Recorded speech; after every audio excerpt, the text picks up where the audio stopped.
Many fire protection districts across the state had to make budget cuts in 2017 because of a provision in Colorado's Constitution. A provision that meant that housing growth in certain parts of the state resulted in a loss of tax revenue for those fire protection districts that rely primarily on residential tax revenues, like Elizabeth Fire Protection District. This video explains why. In 1982, voters passed the Gallagher Amendment to the Constitution that changed the way homes were appraised, and it also required that the amount of property taxes collected from homes statewide could never account for more than roughly 45% of total property tax collection statewide.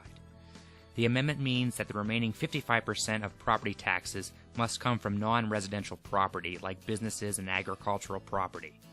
Gallagher also dictated the assessment rate for all property. What's the assessment rate?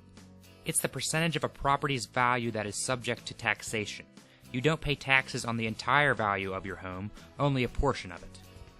For example, if you have a $400,000 home and the assessment rate is 7.2%, you only pay property taxes on $28,800 of the home's value. That assessed value gets multiplied by your locally approved mills. About half goes to the school district, some for the county, some for the city, and some for special districts like your fire protection district. Gallagher set the assessment rate on most non-residential property in the Constitution at 29%. That set rate means that the assessment rate for residential property must fluctuate to maintain that roughly 45-55 ratio. When Gallagher was added to the Constitution, the residential assessment rate was 21%. Throughout the 1980s, the growth in value of residential property outpaced increases in non-residential property values. With ever-rising residential property values, the assessment rate on homes had to be lowered. It fell to 18%, then 16%, then 15%. It hit 10.36% in 1995, then it fell to 7.96% in 2003. In 2017, it dropped to 7.2%. That's roughly a 10% drop in the rate. This hurt different parts of Colorado in different ways. Areas of Colorado that have a lot of non-residential property weren't impacted by the drop in the rate on homes, as much as areas of the state whose property tax comes mostly from home property. And unlike schools, which get more money from the state budget if their local revenue falls, fire protection districts don't get help from the state. They are totally dependent upon local funding sources. Let's take a look at Elizabeth Fire Protection District's budget. 89% of the fire district's property is residential. This means the drop in the assessment rate on homes disproportionately impacts the district. Elizabeth is lucky because their budgets have continued to grow given the strong growth in housing property in the Front Range. But because a lot of that value is negated by Gallagher, it's hard for the fire district to keep up with increased population, emergency call volume, and inflation.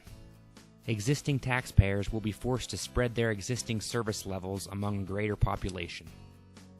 Voters in Elizabeth Fire Protection District approved a $2 million increase in 2016, moving mills from 11.7 to 13.7. That's a 17% boost in the rate. But in 2017, the assessment rate on homes dropped by 10%. So much of that voter-approved mill increase is being negated by Gallagher. Unfortunately, this problem will get worse in the coming years. Because residential property value increases continue to outpace non-residential value growth statewide, Gallagher will cause another, even bigger drop in property tax collections in 2020 and beyond. Current estimates suggest a 15% reduction in the assessment rate on homes to 6.1% in 2019. A 15% Gallagher drop in 2019 would force Elizabeth Fire Protection District to delay hiring additional staff to meet the increase in emergency service needs, resulting in longer response time. Given the 10% drop in 2017 and another 15% drop in 2019, means the residential assessment rate will have fallen by nearly 25% in 4 years. At the same time, emergency call volume in Elizabeth Fire Protection District is growing by 24%.